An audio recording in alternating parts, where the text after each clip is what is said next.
So again, this is mainly for her archival purposes.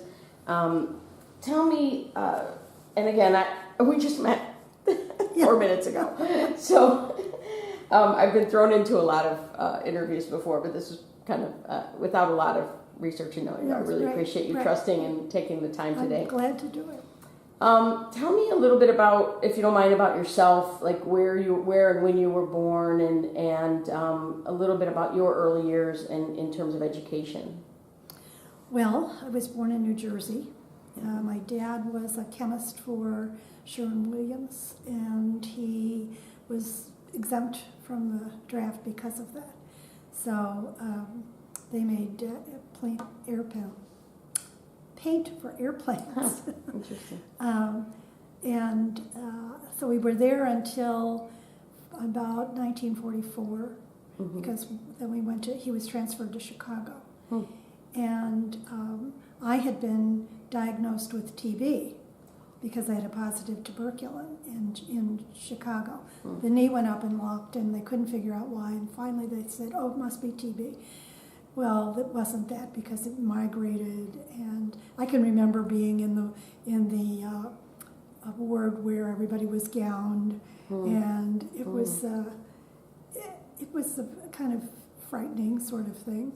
But it was St. Luke's Hospital in Chicago. They were very nice. I didn't have a whole lot of problems with it, and I, of course, then they had to futz around for a diagnosis, which turned out to be juvenile rheumatoid arthritis, which was really all they knew. And how old were you at the time? About 3. Wow. Okay. I was born in 1940. So we were in Chicago. My parents divorced, and we moved to Cincinnati. And my grandparents. You need it? No. Oh. Sorry about that. Just make sure it's taping. One concern I do have is that music. Oh, is it? Can we turn it off Sure. just in case? Absolutely.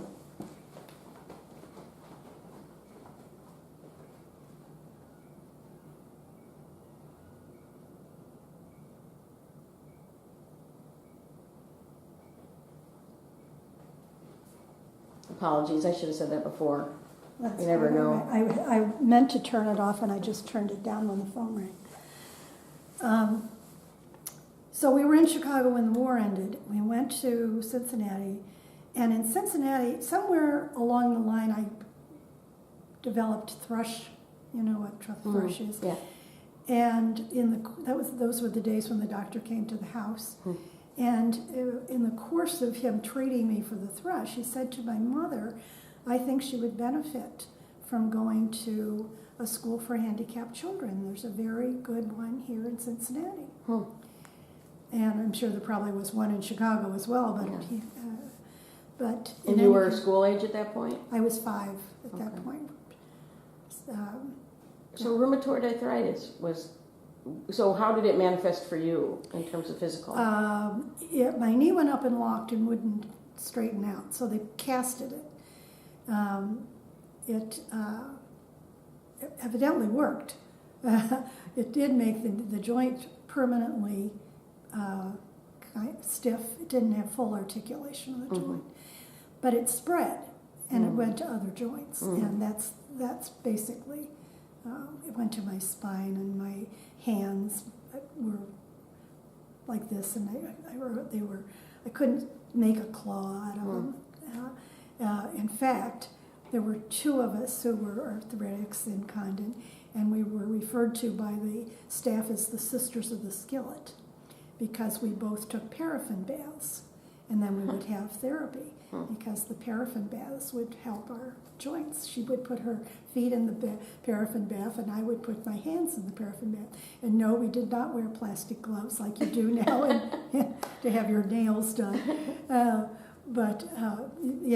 so we had, between the 2 of us, we had every form of heat therapy from hot packs, which was what they started with, particularly with the post-polio kids, to diathermy, which was deep electric impulse kind of things, which was crazy. That was really something. If you moved, the thing would buzz and people would come running. It was really crazy. How did the treatment for rheumatoid arthritis change for you over time, including to an adult, like the medical part of that? Well, I did better and better with it. And in fact went on to regular school for high school. And it wasn't terribly visible. There were things about it that I would limp occasionally, or I would have stiffness. It's a systemic disease, so it's been diagnosed now as ankylosing spondylitis, but they didn't know anything about that in 1940 or 45. And so it causes other systems to not function correctly. I have IBS, I have EPI, I have eczema, I have, goofy stuff. Yeah. And none of it was really severe except the EPI, which is this exocrine pancreatic insufficiency where your pancreas just stops working. It just doesn't work. And it took them a long time to diagnose that because I didn't fit the profile. The profile is obesity and heavy drinking. Do either one. Wow. So, in fact, I had a doctor say to me, "How did you get that?" like I would know. It was like a purpose, yeah. Exactly. I would have bought it on the store. But those came on as an adult, and so I've been really very fortunate. I do exercise a lot, and that I think has helped enormously. I am, 77. I'll be 78 in October, so I'm very limber, except that I can't. There are things I cannot do and never will be able to. Yeah. So tell me about what you know of the origins of Condon. You would have gone in the 40s and 50s, but it started in the 20s. Yes. And do you know much, as a kid, did you know much about, why you were there? Were there stigmas associated with quite a range of students, it sounds like, went to that school? Yes. How did people get in? Clearly there were far more people that could have used that, but was it an elite thing? How do you? I suppose even at that point, what happened was a doctor identified a need and recommended you to the school. There was an on-staff orthopedist, and there was an on-staff cardiologist because that was the era when, before they discovered that strep throat led to scarlet fever, and scarlet fever led to heart damage, that kind of thing. So we often had, when I was a student, we often had children who did not survive, who were so damaged that the next year they'd be gone, or who had surgery, a lot of surgery as time went on. When I went back to teach, there wasn't so much of that. That was in 62 when I went back to teach. So was your sense what do you remember as a kid thinking, how did I get here? And they treated people with all levels of issues. You had a physical issue, some people had other issues that were not physical, that were more mental issues, or maybe an autism or things like that. It was a range of them, or was it all physical? You had to be physically handicapped. Okay. It was physically handicapped, and then there were three designations for mental retardation. They were trainable, educable. There was another one, I think, that I don't even remember now, and they don't use those terms at all anymore. Right. But as I recall, it started out primarily orthopedic. Oh. Okay. And then we had 3 what were called slow learning classes. I guess that was it. And there was an IQ designation that put them into that category. So we had children who were thalidomide babies, which was a big thing. Even when I was a student, I can remember thalidomide children, and I can remember them. I'm trying to think if I had any by the time I went to teach. Yes, I did. I had a little boy who had deformed feet, no arms, but little hands. And he went to, I think the Shriners paid for it. He went to Shriners, under the Shriners to Grand Rapids. There was the Mary Free Bed Hospital, which I guess is still going in Grand Rapids, Michigan. So I do remember him. I can't remember anybody else who was definitely thalidomide. I do remember this child was picked up by Judge Schwartz, who was a juvie judge that was iconic in Cincinnati. And he saw this child somewhere in some place where he was and said, "Why isn't that child in school?" And so we picked him up. He was in kindergarten with me, and I think he was like maybe 7. But they had to get him into schools. They had to start him somewhere for no other reason than to get a base for where he was. A lot of CP kids. A couple of arthritics. And it was first through kindergarten through 8th grade? Kindergarten through 8th, and then there were 3 slow learning classes, and then there was children who were what we at one point called cross-categorical.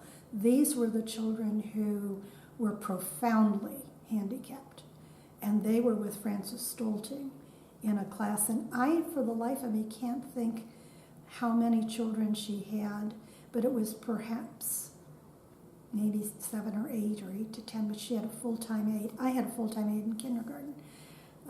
My first year of teaching, I had 24 children, 12 in wheelchairs. Wow. And a full-time aide. It was crazy. The principal said to me, "We've never had a class like this." He was kind of dumbfounded by it. Yeah, it was a baptism of fire. Did you have siblings? No. So do you remember your own thoughts about being in that school as opposed to being in another school? I suppose someone with siblings might have been more aware of the differences, but were you aware? No, I was not.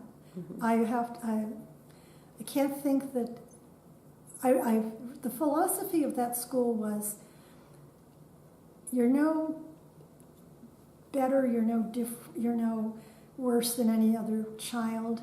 You're just different. And you have to meet the world on its terms. It will not meet you on your terms. So we're here to give you the skills to do that. That's our purpose. Do you know where its mission came from, given that it was kind of unusual for the era? I think Riva mentioned maybe Sunbeam might have been a predecessor. Predecessor was Sunbeam here in Cleveland. And I remember as a teacher that we had an in-service from Sunbeam School.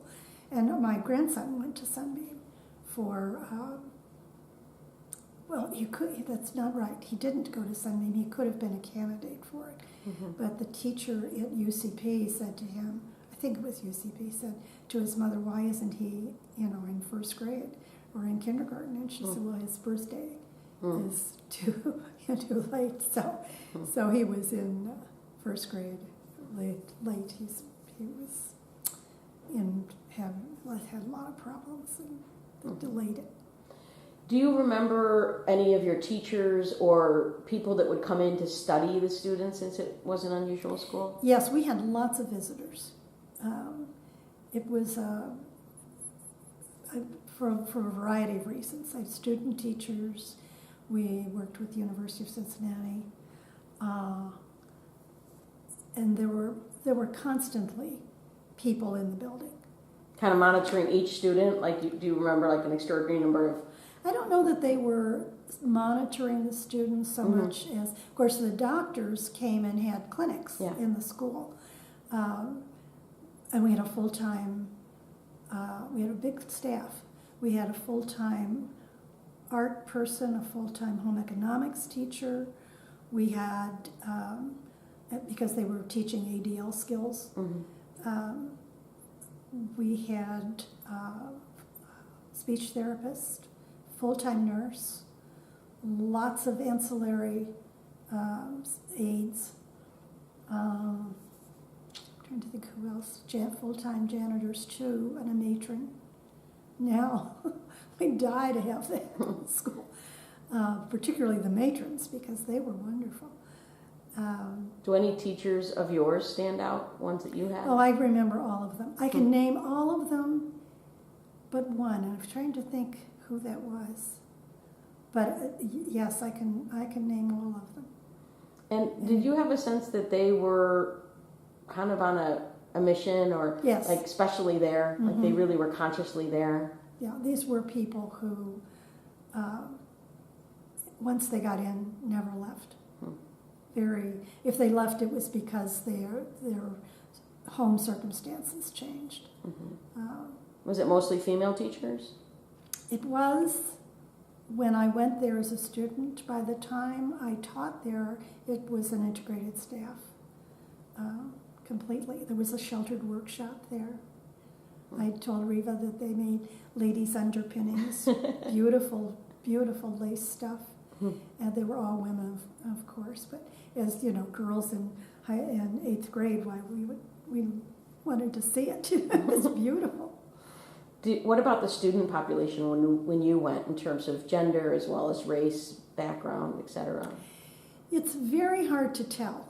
We knew there was some poverty there as a student. By the time I went back as a teacher, we had lots of Ward of State children. What parent could possibly afford a wheelchair that cost $3,000 or whatever it was at that point? That was very evident. Not so much while I was a student, probably just because I tuned it out and didn't. Of course, was a lot more polio. I think I had, in the 4 years I was there, I may have had 1 or 2 polio patients. At one point, where the nurses' rooms had a Hubbard tub, so that children could be treated in the Hubbard tub. Wow. By the time I came as a student, we used the Hubbard tub to give some of those children baths. Do you have a sense that, the racial makeup, it's probably pretty mixed male-female. Always very mixed. And very mixed racially as well, which was also unusual in that era as a school, right? We had swimming, we had a pool, we had a therapeutic pool. And as far as I can remember, we swam with Martha Jane and somebody else, and Martha Jane, no parent ever said they didn't want their children having therapy with Martha Jane. Martha Jane didn't have any arms or legs, and that was pretty crass. Nobody would rise to that. There was a lot of, part of why there were so many people in there were the Shriners, because some of those children were Shrine patients. Then, of course, there were Shrine Hospital in Cincinnati and Children's Convalescent Home, and we were also the conduit for the homeschooling teachers, the children who had to be schooled at home. I remember a little girl who came in to my class just to see the classroom, and she had very brittle bones, and you couldn't touch her, and she did not come as a student. She came to see the school, but they decided that it was just too dangerous, transporting her every day, and just too much stress.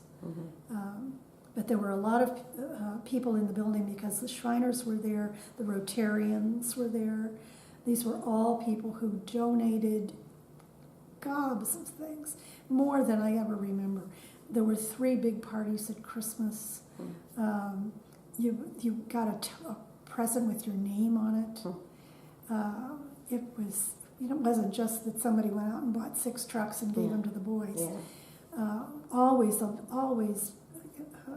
something that you requested, and something lovely and beautifully wrapped. And there was a party from the 6th Street Businessmen's Association at Christmas. And there was a big TV set at one point when TV came, when Eisenhower was inaugurated, and it was televised. Wow. We were taken into the auditorium to see this because this was historic.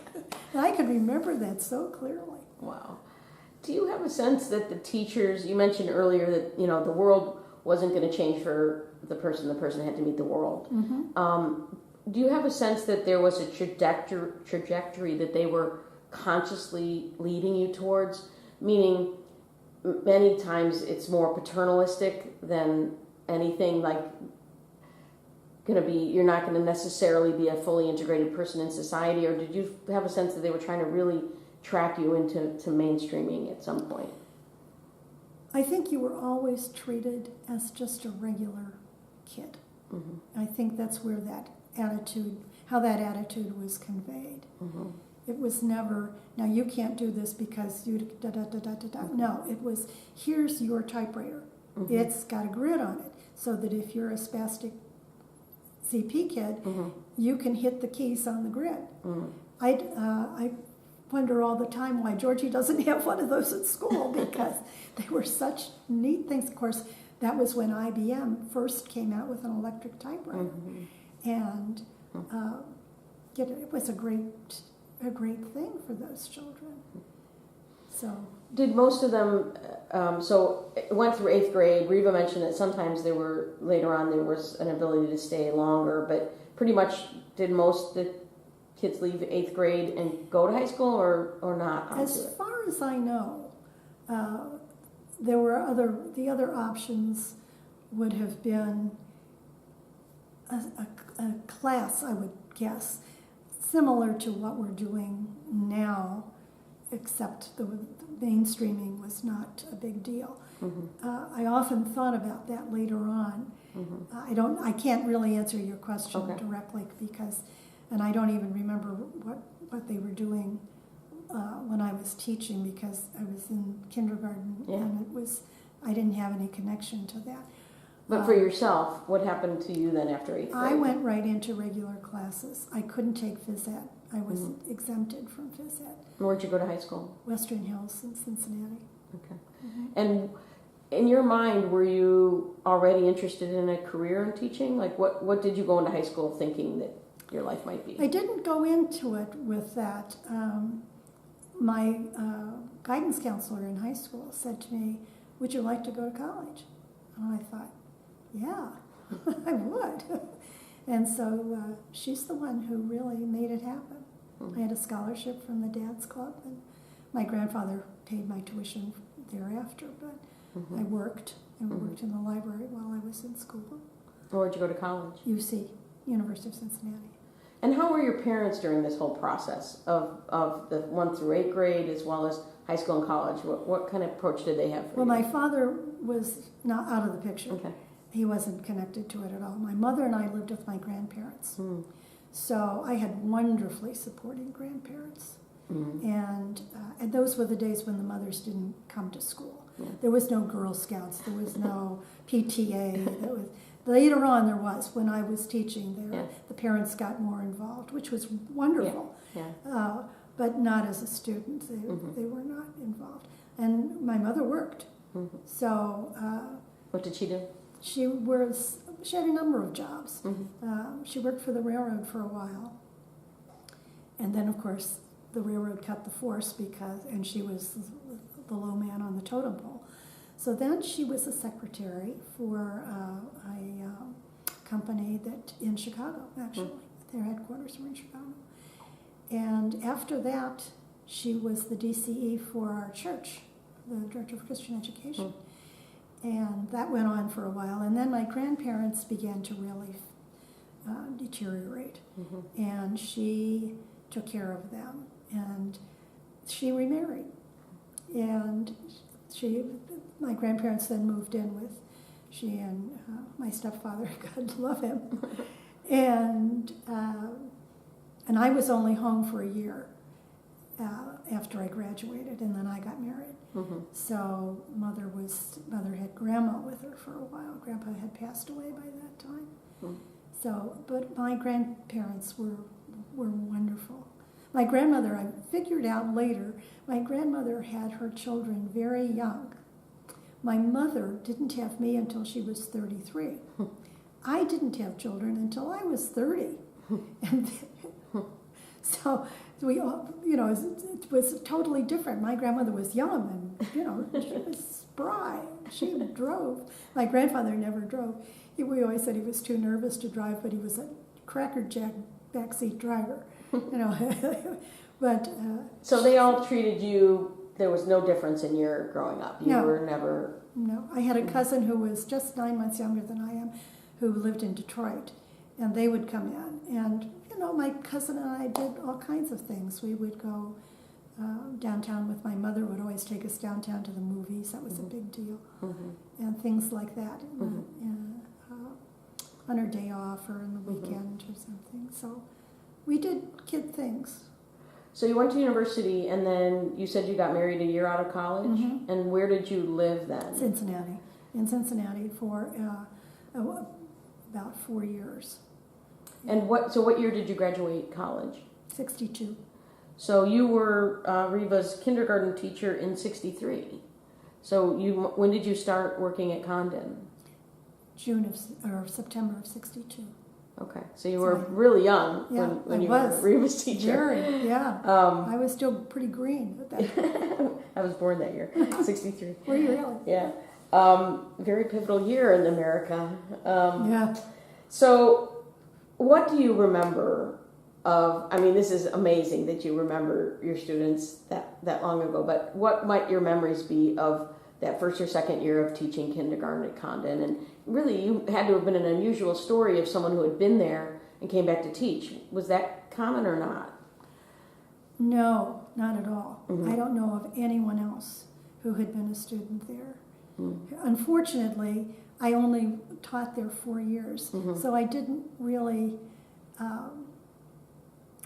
have an opportunity to see what happened as time went on, and I wasn't there when they closed it.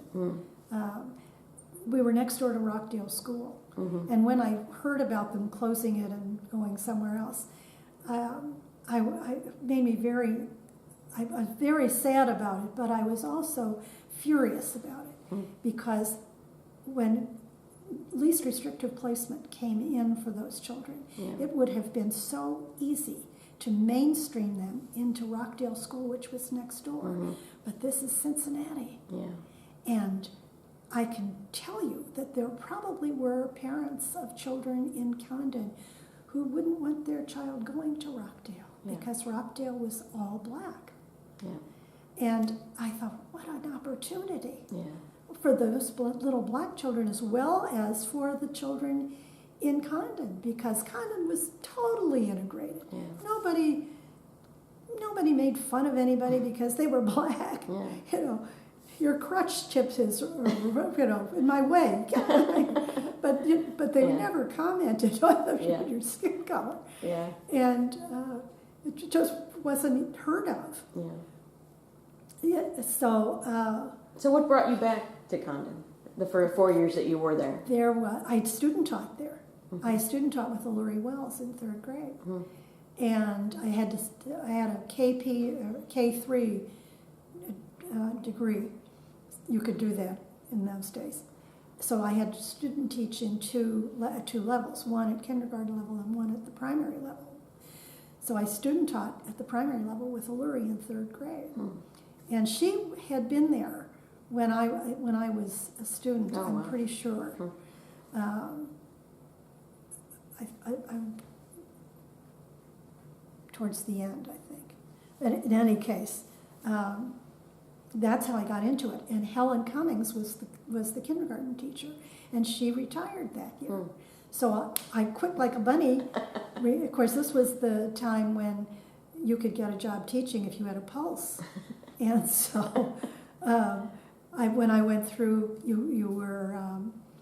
they have the same thing they have now, where students can go and talk to people who teach in different schools, and the schools are recruiting.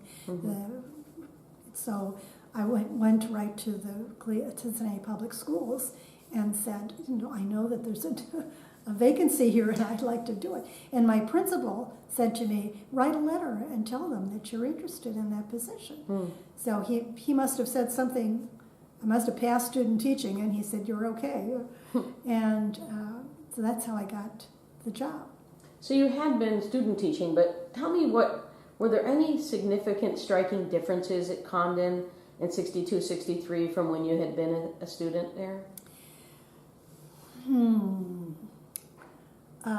Student population was pretty much the same as far as number was concerned.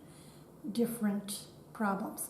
More accident children, home accidents, and I don't remember that as of course, as a student you don't always know. I did have post-polio children when I went back, even though we'd had Salk and Sabin by then. But there were still kids who got polio before Salk and Sabin because they were 5 or 6. And I had a number of those. That it changed that way. More CP kids. When you say CP, I'm sorry. Cerebral palsy. Okay, sorry. Yeah. And that can be from an accident as well. It isn't always just, so a lot of things can cause cerebral palsy. But in terms of, let's say, you may not have understood as a student, but maybe as a teacher, did any policies change or the approach of the school academically? I don't think so. I wasn't aware of how the curriculum was working as a student. We had teachers who were so tuned in to what they were doing. I think they were really, as you said, they were people who really had a mission to do this work. And my 8th grade teacher was still there when I went back. I can see her so clearly. And my 7th grade teacher had just left. I think she may have left the year that I graduated because she got married. And of course, once you got married, you pretty much left. That was. But you were actually married early, and you consciously chose to be there. Right. Yeah. And So what was the for the class that Riva was in when she went in 63? Do you remember much of the makeup of the class and stories about Riva at all? They kind of run together at this point. Yeah. She knew a lot of the children. I could remember them that were in her class. And we talked a lot about that. And I tried to remember that. And somewhere I thought I had a notebook that had pictures, because when I retired from Franklin here in Cleveland, I taught in the Lakewood schools. I put that all together, the pictures that I could find. Some of them were, I can remember one of them was this little boy who had no arms or legs, but he had fabulous prosthesis. Oh my goodness. When he came back from Grand Rapids, he had the most amazing prosthesis you've ever seen. So both arms and legs? Both. Well, his legs were fine. Oh, his feet were a little deformed, I think, but his legs were fine. But he had these little hands. And so what they did was they put levers in the shoulder joints, so he could manipulate things. He could supinate and pronate. He could extend. He could turn this. He had a hook, and he could turn it. It was just jaw-dropping.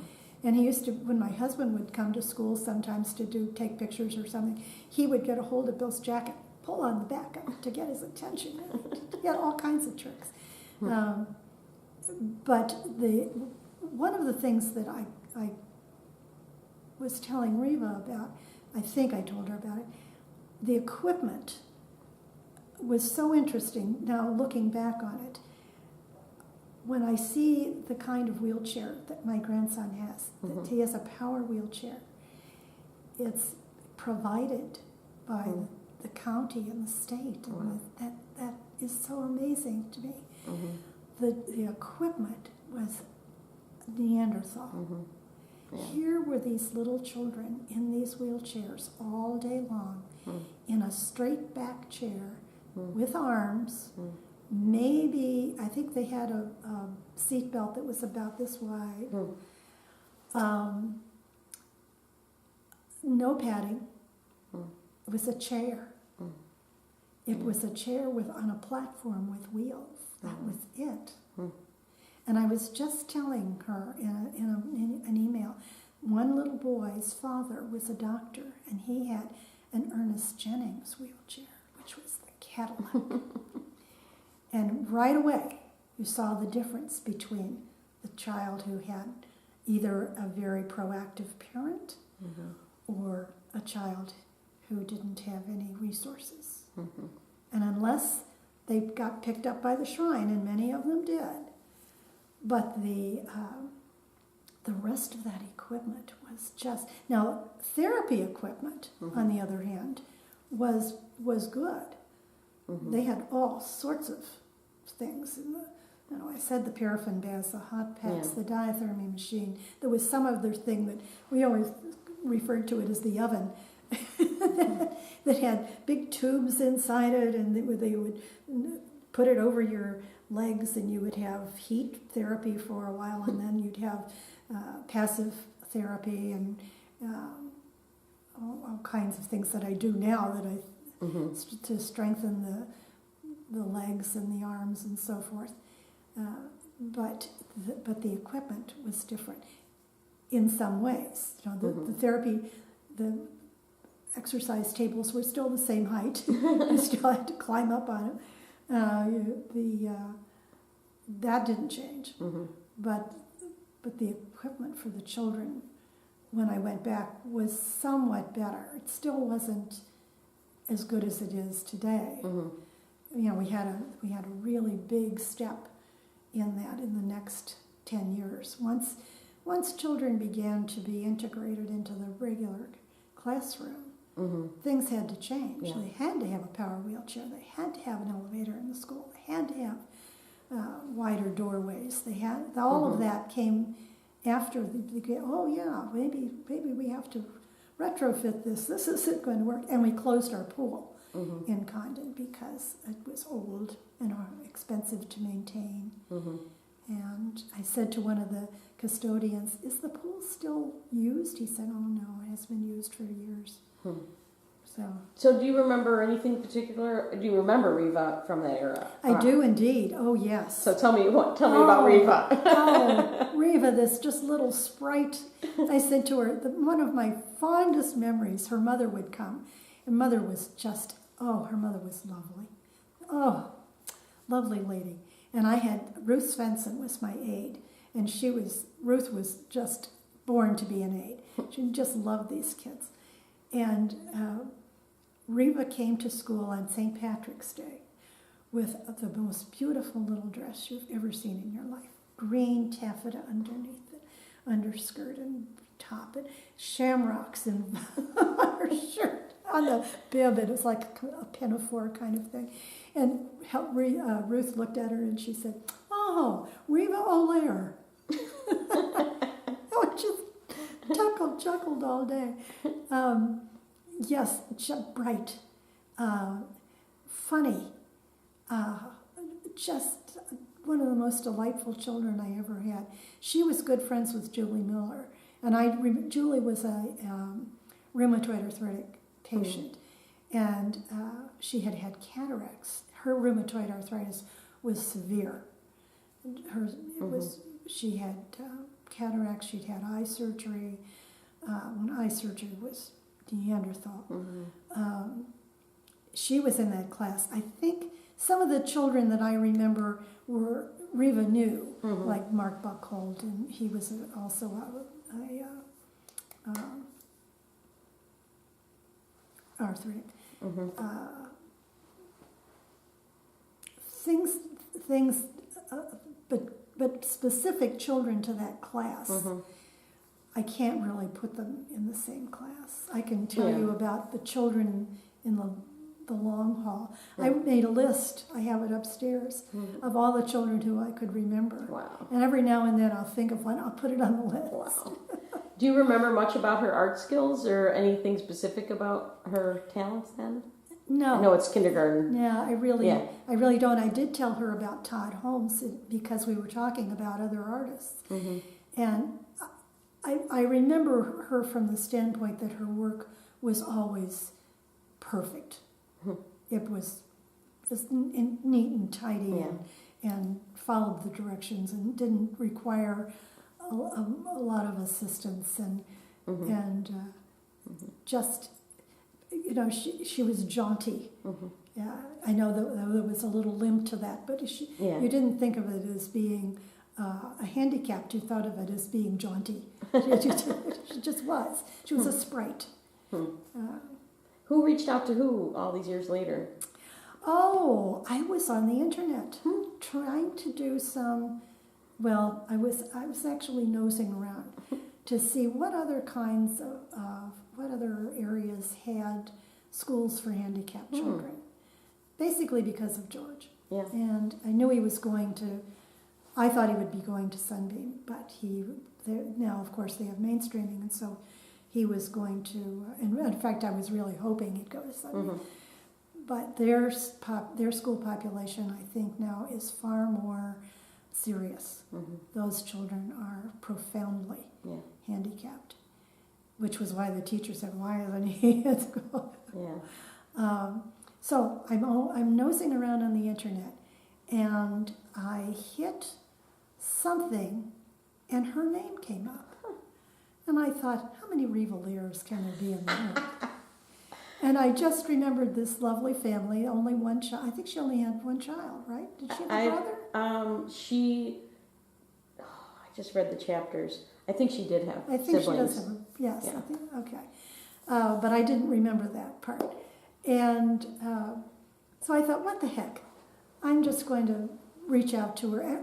And the other thing was that I clicked on a TED Talk or a YouTube thing. TED Talk she did. TED Talk. And I was struck by it, just struck by it, because of the experiences that she had, even in Condon, and then particularly as an adult. And I was horrified at it. I really was.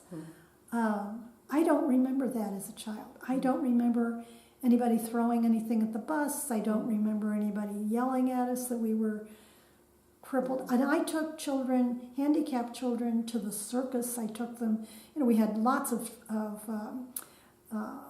trips that we took with those children because those were all available to them, and we had buses. Yeah. We had a whole armada of buses.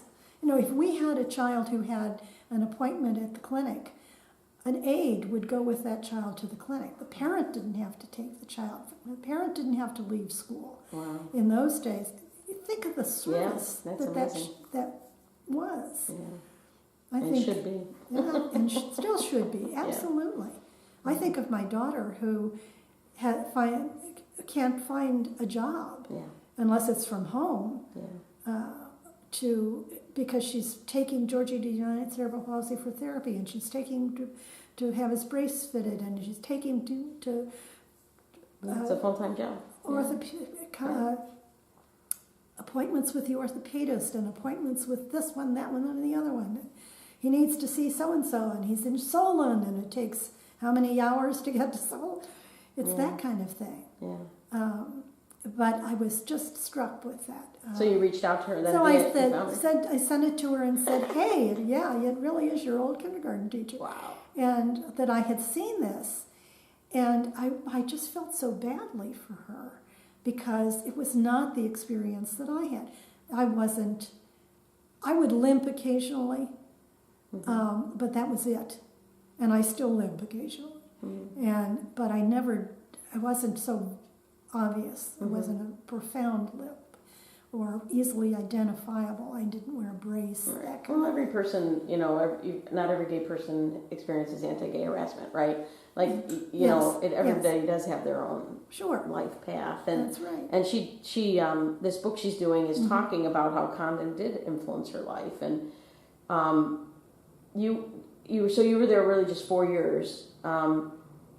When did mainstreaming start to be discussed? Very, very soon after that. Okay. Because we went to Detroit for a year, I came back to Cleveland. We came into Cleveland then. He was my husband was transferred into Cleveland. And my mother was still in Cincinnati. And I think, if I'm not mistaken, I think I went back to Condon to, I must have gone back to, I know why I went back. I went back to teaching. I didn't teach the year we were in Michigan because wasn't certified in Michigan. And I wanted some materials that I had given to Alluri. And I said to her, are you using them? And she said, no, if you need them. Because I was going back, and I was going back into a kindergarten situation. So I could use some of those materials, and I took some of them. And so I got to see some other people. And I don't think it was before school started, so I didn't have an opportunity to see the children. But that was my experience with going back. So then, where did you go to teach kindergarten when you returned to Ohio? In Lakewood. Lakewood. What kind of school was it? Regular ed. Regular ed. There's only one school for handicapped children in Cuyahoga County, to my knowledge. That's one of the things I was looking for on the internet. Was there another school specifically for handicapped? And was Sunbeam still around, or no? Oh, Sunbeam is still around. And where's that? That's here in Cleveland. Okay. So that's not, you never taught there? No, okay. I didn't even apply there. For one thing, we lived on the west side, and it was way over on the east side. I wasn't familiar enough with the city, and I was at a Dartmouth thing for get together, and with my husband, and we met a friend of his, and he said, "Oh, you should meet so and so. He's on this board at school board." And so I talked to him, and he said, "Oh yeah," he said, "call so and so in the morning."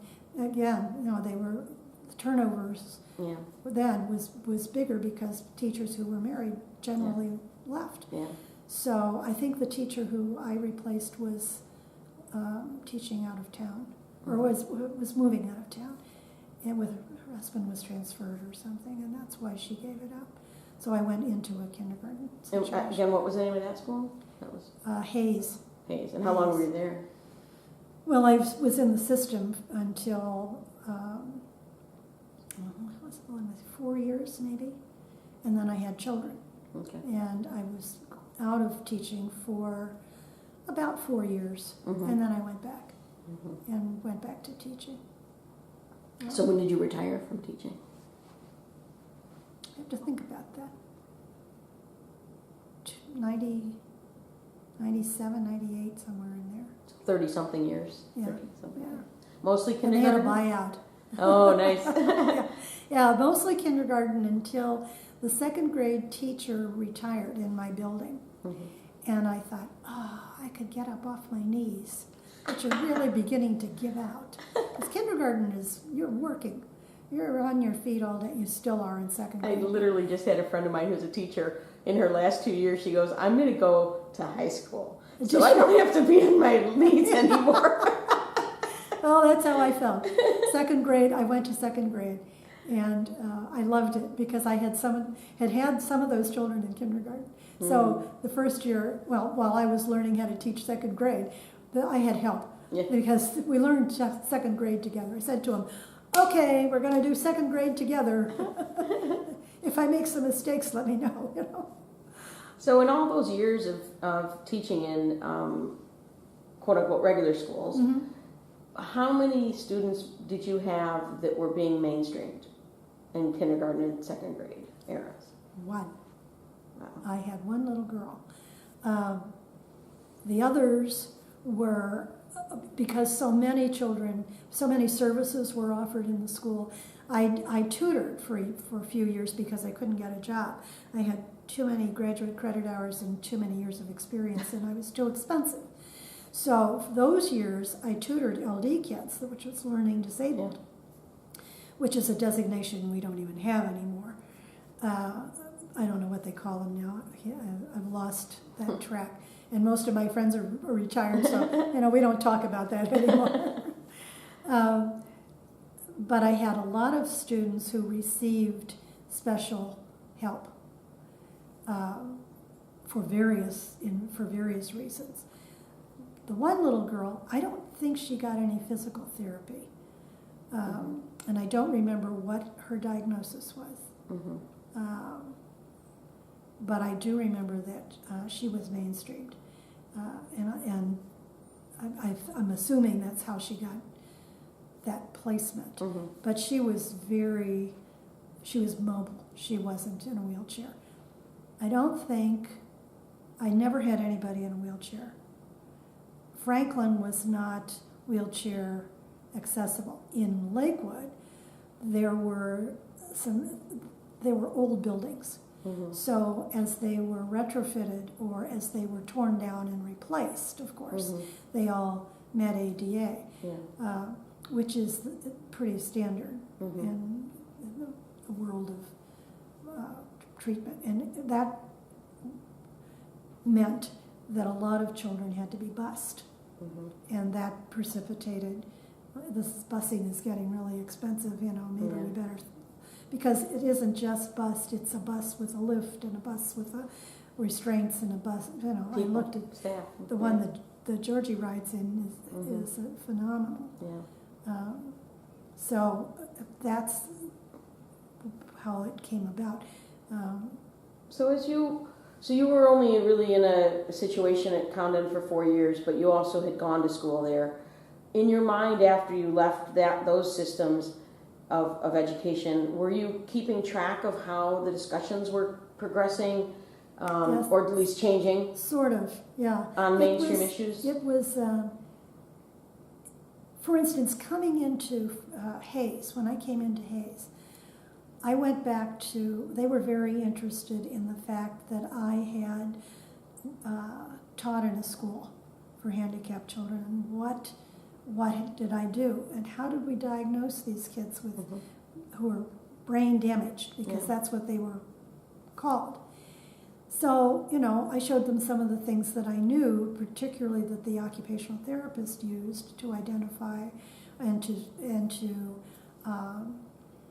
treat to some extent, because we talked about adaptive equipment, that was sometimes needed. I did have one child who was in a wheelchair when I taught at Grant. I bounced from school to school. And then I got a job that was only half-time. And then it was half-time in this school and half-time in this school. And one of those times I was at Grant. And Grant was one floor with an elevator. And it was open classroom. Remember when open classroom was? Yeah, I went to ones. Yeah. I thought it was the dumbest idea. 300 kids in my class. Yeah. Well, they don't do that anymore for very good reasons. Yeah. But we had a little boy who was in a wheelchair. Do you have a sense that Condon, because so many people studied it, contributed to the eventual understanding that someone, just because they have a physical disability, does not mean they have a mental, that it isn't a brain thing? Well, certainly the people who went there espoused that philosophy. Went there as students. When they were students and as adults, when you're just in conversation with other people. Even today, when I say I taught in a school for handicapped children, it's really, now it's an anomaly that we had those. Yeah. They didn't even know about it. Was it a bridge, though, to the mainstreaming? You know what I'm saying? Like, before there was nothing. They didn't educate students that had these high needs. But then you had this bridge of schools that then maybe contributed to the dialogue or the academic world understanding. That, and don't forget that the academic world was opening its eyes to so many things, like Doma Delicato and that whole big thing in Philadelphia, where these children suddenly, they got them out of the attic, as a friend of mine used to say, and took them and began to do passive exercises with them, and people came in 3 or 4 times a day and took these children and talked to them, and they began to realize that these children had normal IQs. That wasn't that they weren't bright, it was just that their bodies weren't functioning like everybody else's. And so you had that, you had Newell Kelpart, who wrote Slow Learner in the Classroom, that was a boon to a lot of people, because that's how our slow learning classes started. Yeah.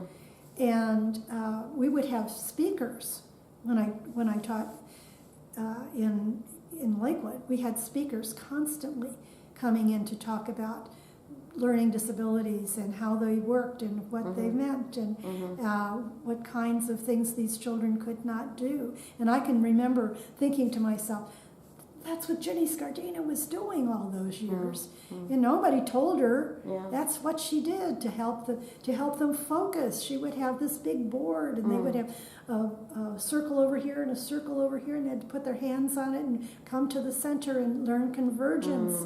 Oh, that's how you see. That's why I'm seeing double. And suddenly, ophthalmologists began to realize that, there's a link here. It exploded. And I think that is, a lot of it was the medical field. A lot of it was teachers who talked to people about, they talked to their brother-in-law who was a psychiatrist, or their brother-in-law who was a psychologist, or, their friends at they'd get together for cocktail parties and they'd talk about what they did. And it began to be something to talk about. Because people didn't realize that here was this whole population that we had just pretty much ignored. Right. And so these flowers in the attic eventually came and were part of a special school, and that special school taught the world into mainstreaming, and then mainstreaming in many ways led in part to the ADA. Exactly. Like there's this sort of, not quite linear, but a path you can sort of see that these sacrificial lambs that, they were studied and probed, and literally probed, and just, they benefited from some of it, but also there were obviously the stereotypes and the stigma that some of them, like Riva, did experience as well. Now, we also had classes for hearing impaired. And a lot of that was a site. They were on the top floor of, and I wish I could remember the name of the school in Cincinnati, but I remember as a student, we had to go, UC was ahead of its time when it came to physically handicapped children. We had to visit a hearing impaired class, a sightless class. We had to learn about all of that. We had to be exposed to it. We had to learn about identifying speech impediments with children so that you could make a referral to the speech therapist. We had to learn how to do that. And this is in the teaching program? This is in a teaching program. So in this hearing impaired class, they had earphones, of course, and all kinds of auditories. But when the teacher wanted their attention, she'd pound on the floor, and they could feel the vibration, so they knew that if she pounded on the floor, they had to look up. And on the wall was the fire drill was not a bell. A bell. It was a big red light that flashed. You see that red light flash, you get out of the building. That kind of thing. So I began to tell people about that. So for you personally, are there things about that as a student, but also as a teacher, that have stayed with you your whole life, like the legacy of Condon? What, for someone who doesn't, a total stranger to the whole concept of what Condon was, how would you kind of summarize that in your own legacy, in your own words? Not in a few words. It's a big part of my life, for a lot of reasons. The things that you're seeing in schools now with the shootings and the violence and the way they treat one another. Friends and I talk about that a lot. Why don't you see this aggression in Catholic school, for instance? Or you don't see, I'm sure there's some of it, but it's not at this level. Well, you have, even if they're teaching nuns and not all completely dressed in habits, there still is an element of respect, and there's also, there are fewer children, and there are, in many cases, and there are people who know your mother. They see her in church on Sunday. or they see her in the grocery store. My all-time favorite story is the mother who came up to me in the grocery store and said, Max told his confraternity teacher that he couldn't take the host because he was a vegetarian. It's vintage Max. But it's things like that. Yeah. I taught in a community where I saw the parents in the grocery store or at the movies, and that's a big difference. These people were engaged with those students, and at a personal level, because you were giving physical care. This was long before teachers didn't bathroom toilet children. That was, I did that. Yeah. Ruth did it sometimes, as many times, but many times I did it as well. Or you took them into the bathroom. They each had a bathroom, the boys and the girls, and I would take them in and clean them up. So, we would do an art project that was messy, so you just did those things. You were part of their personal life. And Condon, I think I always took that with me. A smaller school, smaller student to teacher ratio, more personal. And I had something ridiculous like 30-some children in kindergarten. And I remember thinking. At Condon? No. Oh, another students, yeah. When I was here in Lakewood. Wow. Yeah, and I remember thinking, who are you? I couldn't get to know them because there were so many of them. 36, I think. Wow. No aid. Wow. And it was just crazy in a small room. Yeah. I didn't have the big kindergarten room either, but we had big classes, and it was a whole different. I said to the curriculum supervisor one time, Dick, I had 32 in a classroom, but I was younger then. I've got 28 this year, and it's a lot. It's a big class. I'm going to just look real quick through to make sure I have gotten all of her questions, because we were mostly chatting. One of the things I know she mentioned was that it felt like prior to Condon, or maybe Condon's approach was changed, but a lot of the students had been more on a vocational track, Yes. because they weren't going to be thought to be teachers and other kind of things. Yes. What was your experience as a student versus a teacher on that issue?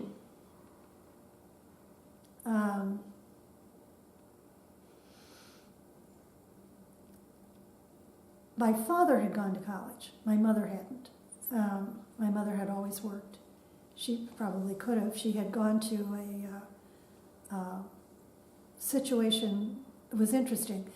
They offered, now it would be enrichment, but Mrs., and I can't think of her name, was the wife of the president of the university. And she got the idea that these young women who were in business, working as secretaries and whatever, could benefit from learning how to entertain, from learning to read about art and music and so forth. And my mother went to those classes. They were at the university, and she taught them all kinds of things, and lots of literature. Lots of just opening them up to other things in the world, and became. My mother was a voracious reader, and I think that's probably one of the reasons that she advanced working for the railroad. She came in as a telephone operator, and when she left, she was booking people from the East Coast to the West Coast, and she traveled, and she. She met my dad that way, I think. And, there were some good years. The rest were not.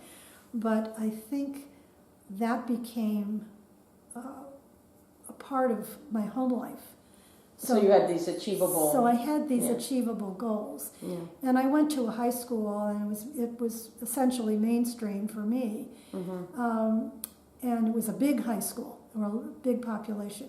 As our assistant principal at graduation said, we have 400 and some odd graduates, and everybody laughed. And thought, oh, I put my foot right in it. The expectation and the experiences there were some really unique experiences in that building because it was big. Now it's part of the university. It's the Western Hills University School or something. So I'm sure they've connected with the University of Cincinnati. But I'm not in connection with anybody. Yeah. So for me, that was... You had the role models at home. I had the role model that you could go ahead and you could do other things. You could go to college, you could... I remember the counselor was saying to me, what would you like to do? And I said, I'd like to teach little children. Okay, let's go for it. Let's see what you can do. Yeah, one of the things that Riva said that was actually kind of heartbreaking for me to hear was because there were no laws that required people to be educated, she goes, they were educating us for a world that absolutely did not exist. Yeah, the world was going to pass them by. The world was going to pass them by, and yet the School of Condon was this oasis where anything was possible, but then was it? Did they bring in role models? Did they bring in people that had overcome, or had been, well, we didn't have Franklin Roosevelt saying he was in a wheelchair, and the media didn't even write about it, right? So what were the role models? Yeah, they didn't photograph him in his wheelchair. Right, they wouldn't show it, right? He didn't want it, and they agreed to not show that.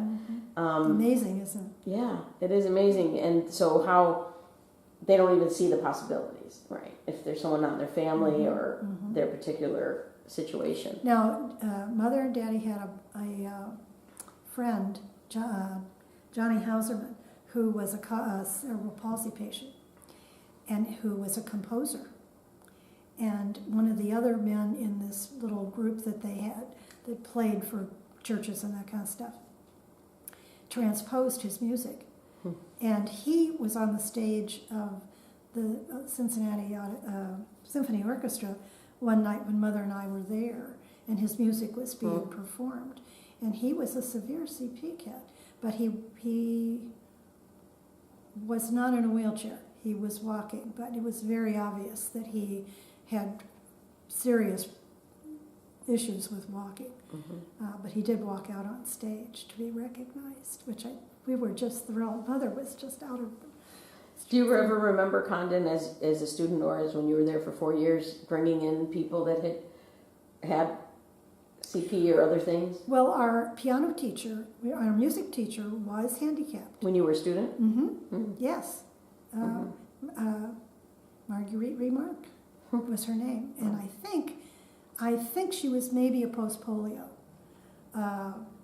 But she had, I think it was because the reason I say that is just looking back on it, the way she looked, and she walked with crutches, and I'm not sure whether she had a brace or not. She may have had a brace, but she was a wonderful pianist. Was she there when you came back to teach? Yes, she was, because by that time Mrs. Manning had retired. Okay. Annette Manning was our music teacher. Okay. But were there guest speakers or anything like that in that era that would have come in and? I'm trying to think. If we had somebody who came in. The ladies who made the lingerie, many of them were mobile. They could ride the bus. They could. So they were not in wheelchairs, and of course Condon had 2 elevators, so that was a handicapped accessible. Yeah. And the doorways were wider, as a matter of fact. But as far as like motivational speaker kind of thing, I don't remember that. There was no career path. Like, because you were kindergarten, but maybe would have heard, like, by the time they get to 7th or 8th grade, were they talking to these students about what they might be in life? I don't know. Yeah. What do you remember as a student? I do remember, though, that we had what did they call that? What Jenny did. We had physical therapy and occupational therapy. We had occupational therapy.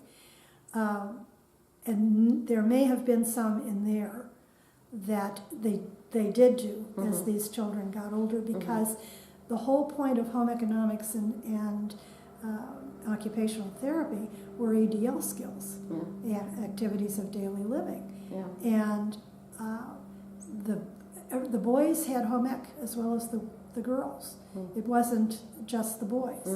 The boys learned to cook, they learned to clean up, they learned, they made pillows instead. They didn't make, we had to make dresses and skirts and some interesting things. And we did a little thing that had all kind of stitches in it. But I think she did different things. I think the home ec teacher did different things with the boys.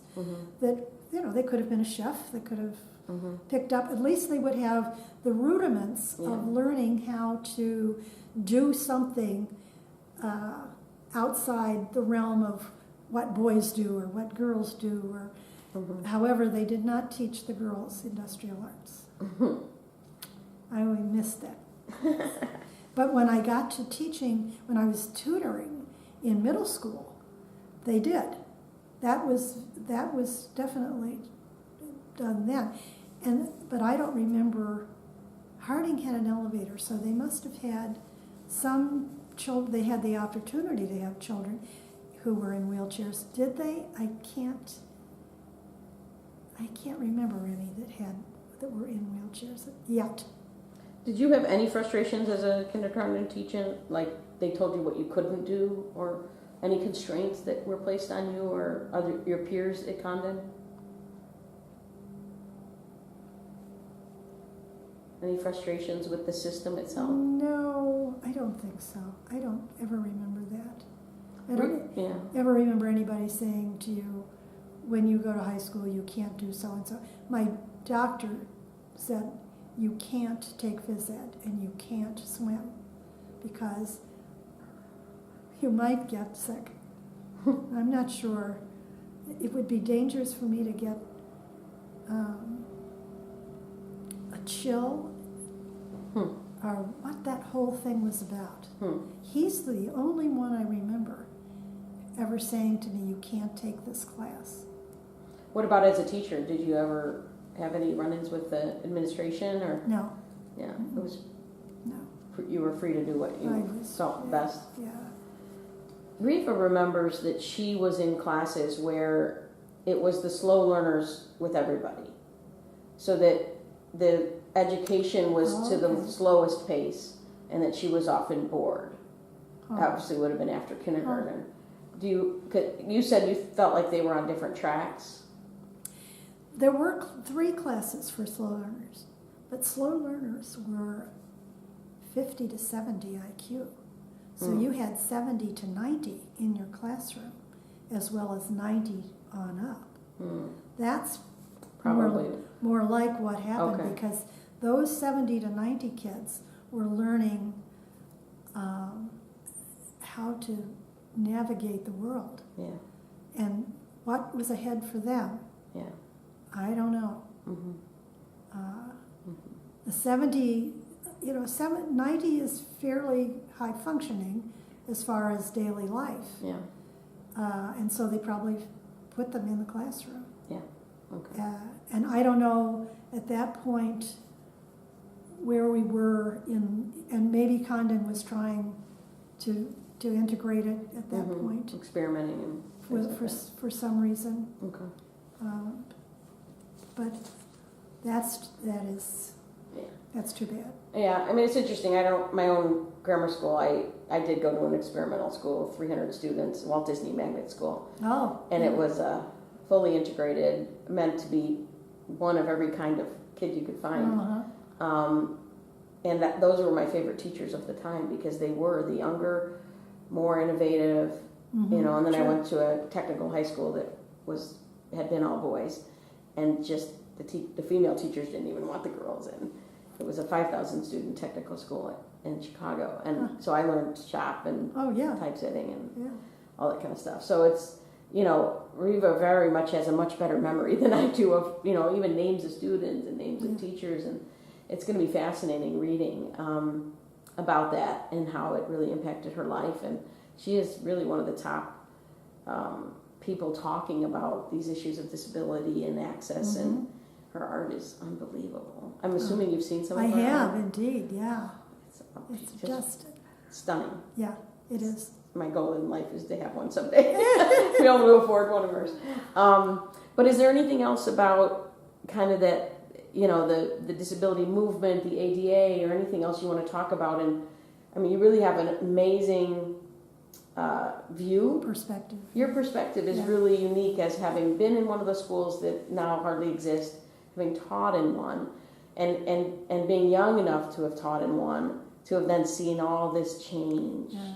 I remember being so angry with my principal at one of the schools where I was, because I had a little boy who came in the first day of school, and I knew this kid needed intervention, and he needed it now. And we had to go through all the hoops. We had to go to the psychologist. Oh, he couldn't come this day to test because he had an emergency at the high school. Oh, da-da-da-da-da-da. And I knew this guy. I had worked with him at Harding because he was an art teacher and then became a school psychologist. So anyway, this went on and on and on and on. And, they have to have a physical in order to qualify, or they used to. I don't know if they do anymore. And it got to be, March, maybe, April, and he finally qualified for LD tutoring. This was the least they could give him. And when I came out of that meeting, everybody agreed he needed help. And his first grade teacher said he needed help. His kindergarten teacher said he needed help. Like, we didn't know anything. We were just the teachers. And they had to jump. Well, we have to do, So I came back to the room, and I was just livid. And she came in. And I said, I just looked at her. And she said, well, we got help for him. And I said, yes. And we should be ashamed of ourselves. We knew in September, when that child walked into this classroom, that he needed help. And we jacked around until May, where the only thing he had was me. He was so learning disabled that I would sit with him with a classroom full of kids, and I would sit with him while they're going ahead and getting finished with this, and put a box around this one problem so he wasn't distracted by all of the stuff going on, and saying, and blocking out, adding 3 columns of figures, blocking them out so he didn't confuse them and didn't jump around. And I was just furious with her. I remember having a student teacher, and his eyes were this big, and this was the second career for him. He had retired from what he was doing and decided he wanted to be a teacher, and he was a terrific student teacher.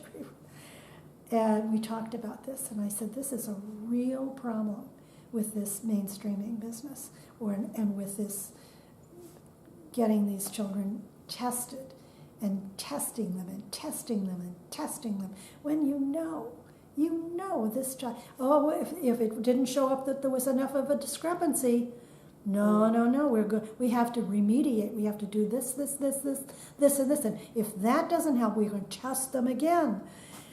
And it just infuriated me, because So that brings up, I guess, my final area of question. All things being equal, let's say 2 schools are exactly the same in terms of quality of the teachers and everything else about them, but one is only for those who have physical disabilities, and one is the mainstream option. What would you like? Is mainstreaming the answer? the Cadillac, Is it? or is it the Ford? Yeah. Well, I'm very biased. I will readily admit it.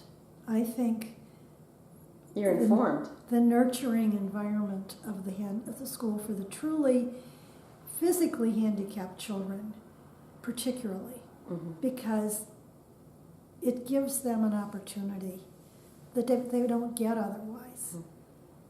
And I'm sorry, that's the mainstream. that's the special school. Special school. So your bias, your informed decision would be that the special school provides more. It's a better environment. It's a better environment because you're able to treat the whole child. It's like a pejorative almost, but you're able to do those things. Just as I said to you, here's the child in the special school who they have a bus. If the child has to go to clinic, they can go with somebody to the clinic. The mother or the father doesn't. And here's the other thing to this. The rate of marriages that dissolve over handicapped children is phenomenal. And part of it is the stress. Yeah. These families need help. Yeah. They need help from the minute that child is diagnosed. I had a little boy who was ADHD, and it was so severe that he would take a pencil and put it through his shirt. And one other one who cut his pants to pieces while he was in the classroom. And the one little boy's father refused to give him the medication because he was afraid he'd become addicted.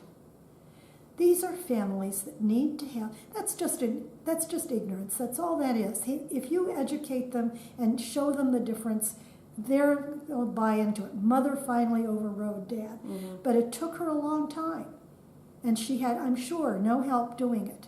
She just finally said to herself, "This is not right." That's the missing link to this, I think, or the weakness, I guess, is when you have all of those children in one building, and you can say to the parents, the child has to go to the brace shop to have a fitting, or now I notice with George that the brace shop guy comes to the school. When he was in the Cleveland school system, and they have scattered sites where those are again what they have in Lakewood. Schools that are fitted for that kind of child, that needs a lot of support, and they can do that. So they're mainstreamed with a tweak for the specialty. Yeah, exactly. I am not sure. I think you get into there's another side to it. I see Riva's point, where if you're in that kind of environment, even though you have a profoundly handicapped child. But they're mobile. They're mobile. They're mentally handicapped, but they're mobile, and so they're in the classroom. Yeah. And then you've got this wide that this one teacher has to deal with, unless they're going to get somebody in there to pull this child out. Now that's what my son does. He pulls that child out and works with them. That's his job. Yeah. But he's in the Beechwood schools, and that's a whole different ballgame. Much more money for one. He's a teacher. Well, yes, he is. Yeah, he is in a way. How many children do you have? Just two. Are they both teachers? Katie is not at all. Wasn't interested in it. Katie's adopted. Yeah. So she, people say to me, she doesn't look anything like you. No, she doesn't. And we always said that she's tall. And she, and John is short like I am. We adopted her, and then along came John. He was just there. But there are big considerations both ways. One of the things I always heard was, and this is not fair to the students who have disabilities, but that it's also a way for people who are not to be around that. So, but then you're experimenting with sacrificial lambs again. Choice is really the issue, right? Choice. We should have more choices. Yeah. So, yeah, I think so. I think there are children who When I went into school, for instance, into grade school, we had moved from Chicago, moved in with my grandparents. My parents had divorced. I had gone to Carson School, which was the local school, and my grandmother had to take me to school and pick me up because my mother was working. And when the divorce became final, I had to be in court because my father was contesting it on no grounds that made any sense, but I had to be there. And you were like 5, you said? And I was struggling with some of it, and I was very easily upset, and I cried a lot, and I don't know, I must have had some other kinds of acting out behaviors. The school stepped right in and said to my mother, "We think that your daughter would respond to a little counseling." I saw a school psychiatrist, at General Hospital Clinic for a year. The bus took me to the appointment. My mother didn't. Wow. So you were like kindergarten, first grade? I went into Condon in first grade. Wow. So it was second grade. That's where amazing. It got more difficult. Mm-hmm. And my mother also had psychiatric help because she needed to understand what I was feeling. Wow. And that was all precipitated by the school. The school reached out to her and said, "We think this would be helpful." That's amazing. Isn't that amazing? Nowadays, it would be an invasion of privacy. Mm-hmm. Yeah. What do you mean you're telling Or they me? just wouldn't have the resources Or they at just all. wouldn't be even, available. yeah, if you could intervene at And that's kindergarten, why- first grade, as opposed to when they're in high school shooting up schools. Yeah, exactly. Yeah. Exactly. And we're so tied into the rights. Mm-hmm. Well, that should be a right. Mm-hmm. That Mental health should be a right. I'm constantly amazed at what really is available here in Cuyahoga County, Mm-hmm. because I see it with George. I just recently put her in a house, so she's in her own house. She had been with me because her husband wasn't physically abusive, but he certainly was verbally abusive, and she was getting more and more and more stressed. And finally I said to her, you can move in here. Mm-hmm. So until last week, I had a mattress on the floor in my living room. In the course of all of this, my granddaughter brought home bed bugs. And so we've had a summer of absolute, pure, unadulterated misery. Wow. You seem very calm. And I think the bed bugs did it. We bugged her out after that. Yeah. So you have 2 children. I have 2 children. And do they have, how many children do they? Well, my son and his wife don't have children and won't. She's a Turner syndrome, and he's a type 1 diabetic. So they decided early on this was not going to happen for them. And they both teach. She teaches early childhood education. Wow. He has a master's degree in history, and he's working as an aide in the classroom because there are no jobs for history teachers. Forget that. Yeah. So he's perfectly happy doing what he does, and he does all kinds of other things, and he's happy. Yeah. And that's what's important. Katie is in this house, and as soon as she got into this house, Cuyahoga County got her a ramp to get Georgie into the house because we had bought a wheelchair lift for their old house, and when she left, she took the lift with her. I bought it, so it was her property. And so that's going to be installed on this house. But they came and assessed the bathroom. Could Georgie use this bathroom? No. Okay, we will give you so much money towards having this bathroom retrofitted. There was something else that he needed. I don't remember what it was now, but there's money for that. And she has 2 children. She has 2 children. A daughter who is fine, and this little boy who had spinal meningitis at 2 weeks of age and had a stroke. So his damage is all from the stroke. And it's profound. He's not going to get up out of that wheelchair and walk. It isn't going to happen unless we have stem cell research. And then it might. That's one of the things that could happen. I saw this piece a couple days ago on robotic walking. Yes.